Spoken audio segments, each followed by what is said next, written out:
O trecho que vocês irão ouvir agora não é apenas uma fala antiga, é um diagnóstico brutalmente atual sobre o Brasil de hoje.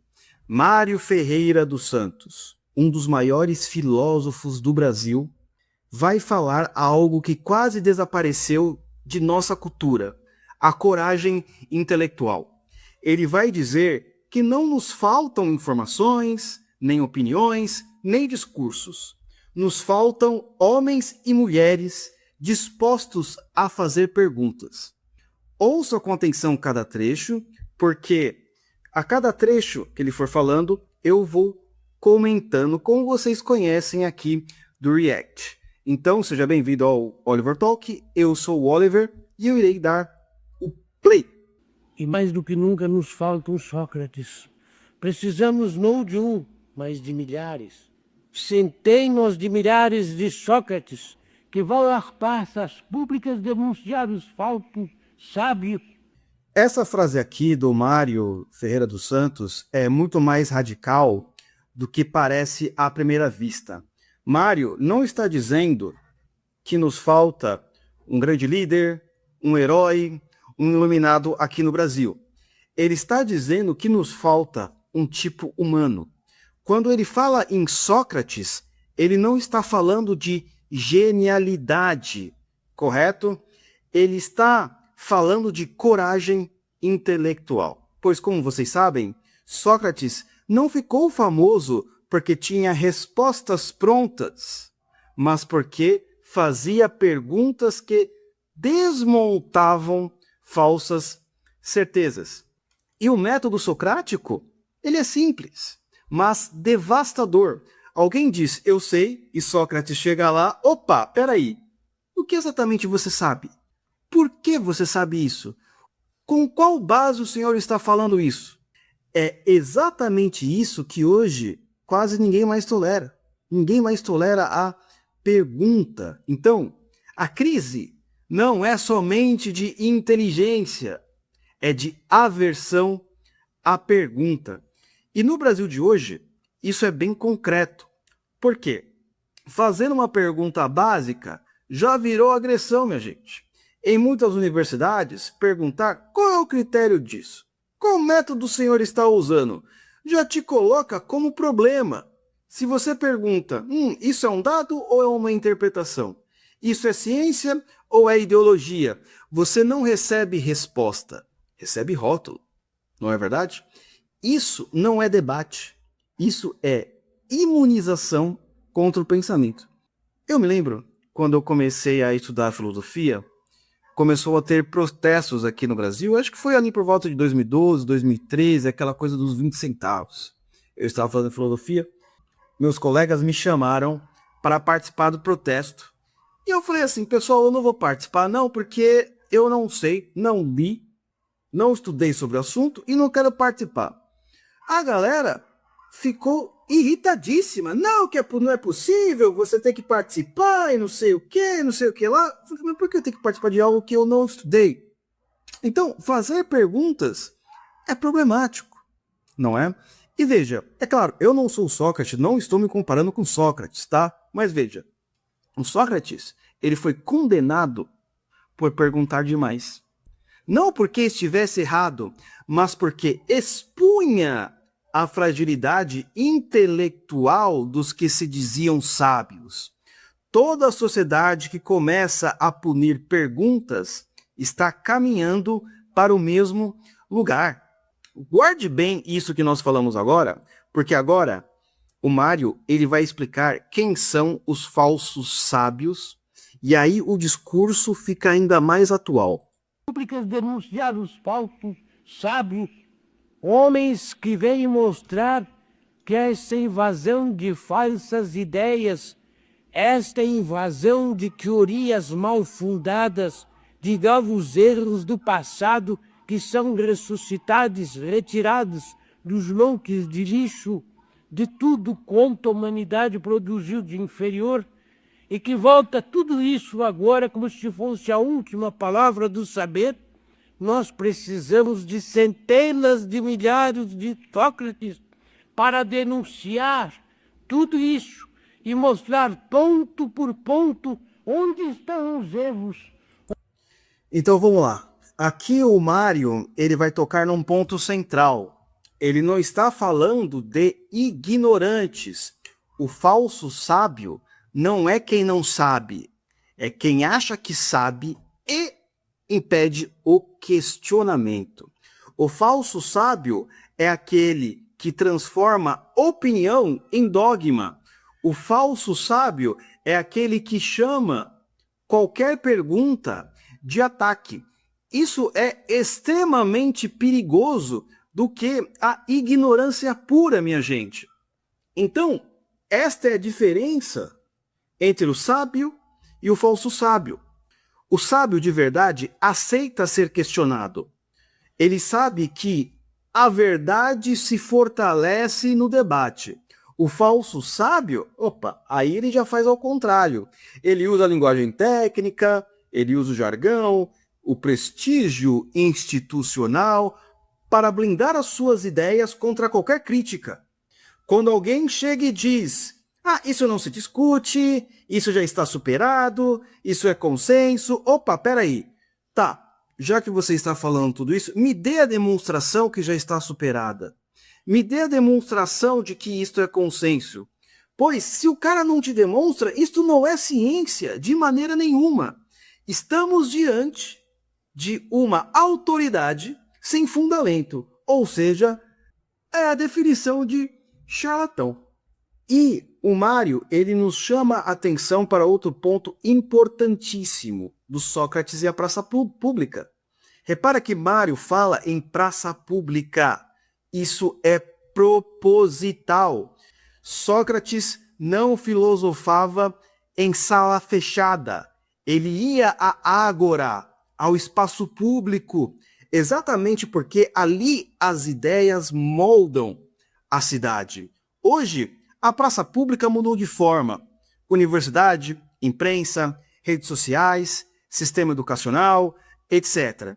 E é justamente aí que os falsos sábios se instalam.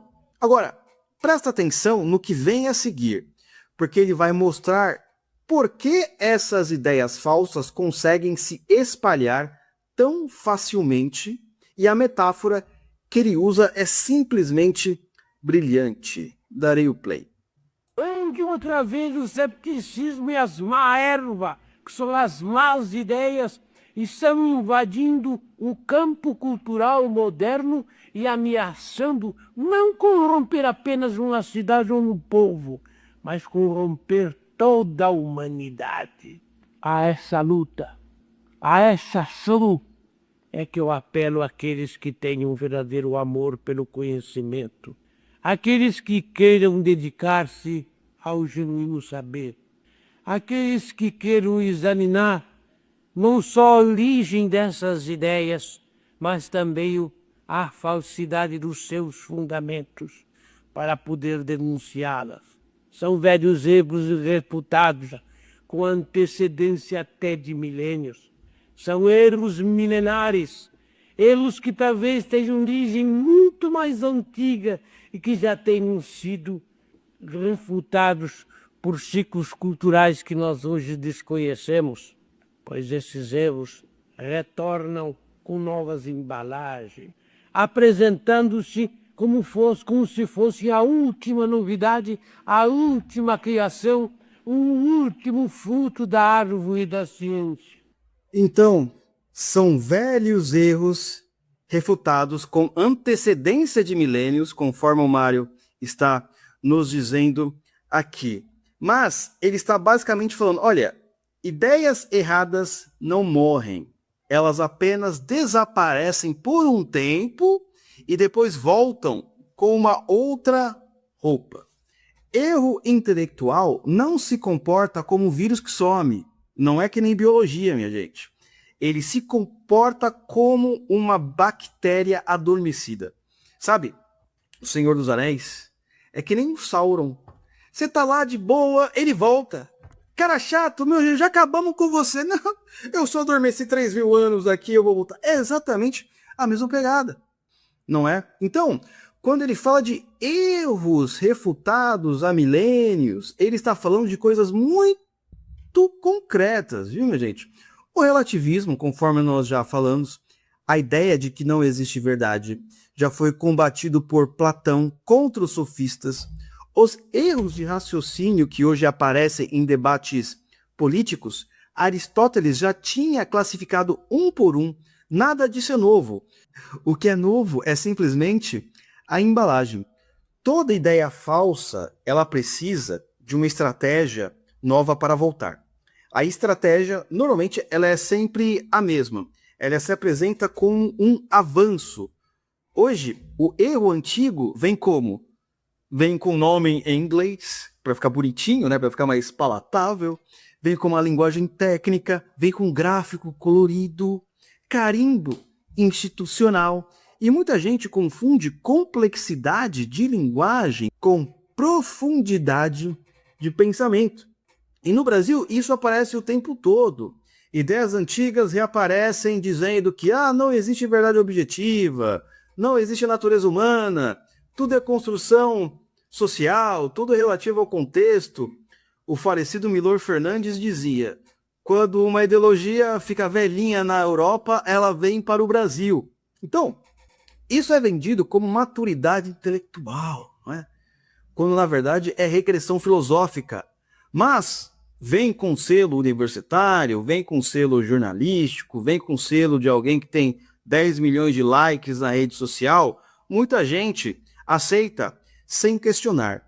Esses erros, eles acabam funcionando porque exploram duas coisas. Primeiro, a preguiça intelectual, e o segundo, o medo de discordar. Se você questiona, dizem que você é atrasado, né, que você é retrógrado. Se discorda, dizem que você é perigoso, não é? Então, o resultado é o seguinte: as pessoas param de pensar para não pagar o preço social da dúvida. E é exatamente isso que o Mário vai usar, logo em seguida, para nos explicar a metáfora da erva daninha. Porque essas ideias não crescem sozinhas. Elas sobem pelos galhos da tradição, se alimentam dela e depois fingem ser a própria árvore, não é? Então, o Mário agora vai explicar como a mentira se passa por verdade, e isso é absolutamente atual no Brasil, certo? Já já eu volto. Vamos dar o play. Quando na verdade é uma erva que subiu pelos galhos e apresenta os seus frutos ácidos, como se fossem os frutos da verdadeira árvore. Essa metáfora aqui ela é simplesmente brilhante, porque o Mário não está dizendo que essas ideias criaram algo novo. Ele está dizendo exatamente o contrário. Elas não criam uma árvore. Elas sobem pela árvore que já existe, se alimentam da tradição e depois fingem ser a própria fonte da tradição. Isso é muito mais perigoso do que uma mentira explícita. Que mentira você percebe, não é? Então, a erva daninha não aparece dizendo, eu sou uma mentira. Ela aparece dizendo, eu sou o verdadeiro fruto. E isso é brutal, especialmente no Brasil. As ideologias usam palavras como ciência, democracia, direito, educação e humanismo e esvaziam completamente o significado dessas palavras. Você passa a ter, então, educação sem estudo sério, ciência sem debate, política sem verdade e, especialmente, jornalismo sem critério. Vamos continuar, e agora ele vai fazer uma distinção duríssima entre a juventude que persegue e a juventude que constrói. Eu proclamo a juventude de hoje que não se torne aquela juventude que perseguiu sempre os grandes homens, aquela juventude que perseguiu Sócrates, aquela juventude que perseguiu os pitagóricos, aquela juventude que levou a condenação à morte a Anaxágoras, mas sim aquela juventude que apoiou Platão, que apoiou Aristóteles no Liceu, que apoiou Pitágoras no seu instituto, aquela juventude estudiosa, aquela juventude que dedica o melhor da sua vida para formar o seu conhecimento, aquela juventude que quer ser capaz de assumir as rédeas do amanhã, e não uma juventude que quer apenas ser uma massa de manobra de políticos demagógicos e mal intencionados, uma juventude que apenas quer ser uma juventude de agitação.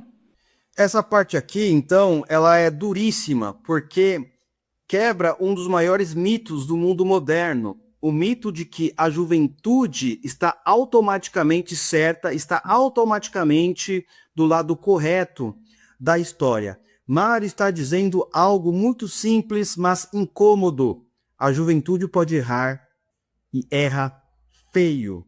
A juventude participou da condenação de Sócrates, ajudou a perseguir os pitagóricos, contribuiu para o exílio e morte de Anaxágoras, ou seja, mesmo assim a juventude achava que estava do lado do bem. No Brasil atual, a gente romantizou a juventude barulhenta, a juventude da ocupação sem estudo, do progresso sem leitura e, por fim, do slogan sem fundamento, não é? Então, a escolha não é geracional, é moral. Este é o ponto que o Mário deixa claro. Civilizações não são construídas por grito, mas por estudo. A juventude que persegue acha que está fazendo história. A juventude que estuda é quem realmente faz, não é? Agora, ele vai fechar o discurso fazendo um apelo direto a quem ainda ama o conhecimento verdadeiro. Que uma juventude construtora, uma juventude realizadora, uma juventude que lança para a história da humanidade os maiores nomes e os maiores vultos, aqueles que vão servir amanhã de exemplo e vão pontilhar a história com chamas gloriosas que serão para sempre vivas e iluminando todas as épocas futuras. Esse é o ponto final do discurso e é decisivo aqui. Mário não faz um apelo político, ele faz um apelo moral e intelectual. Ele está dizendo, se você ama o conhecimento de verdade, você tem uma responsabilidade. Em primeiro lugar, responsabilidade de estudar, de comparar, de examinar fundamentos e de denunciar o erro ponto por ponto. Ou seja, no Brasil atual, amar o conhecimento virou quase um ato de resistência. Muita gente acha que resistência é ir para a rua, é fazer barulho. Não, é você estudar. Porque o ambiente premia a opinião rápida. Frase de efeito, indignação automática. Mas a civilização não se sustenta com indignação. Se sustenta com formação, pessoal. Então, esse discurso explica por que o nosso debate público empobreceu tanto. Não é falta de inteligência, é falta de critério. Mas antes da gente finalizar aqui, só uma coisa. Se esse tipo de conteúdo fez sentido para você, conteúdo que não grita, conteúdo que não faz a indignação automática, mas o conteúdo que explica, que não simplifica a realidade, mas te ajuda a compreendê-la, você pode apoiar esse trabalho de 3 formas de memória e resgate intelectual desses autores antigos, fazendo uma ponte com os dias de hoje. A primeira é se tornando membro do canal. Isso permite que esse tipo de análise continue existindo e se aprofundando. A segunda é através do Pix, que está na descrição e também nos fixados, certo? E aqui é que nem a Igreja Católica, dê de coração, não estipulamos valor de preço aqui, correto? E a terceira, que muita gente subestima, é compartilhar esse vídeo com alguém que ainda acredita que o Brasil precisa voltar a pensar seriamente. Pois ideia boa só sobrevive quando circula. Muito obrigado e a gente se vê no próximo vídeo.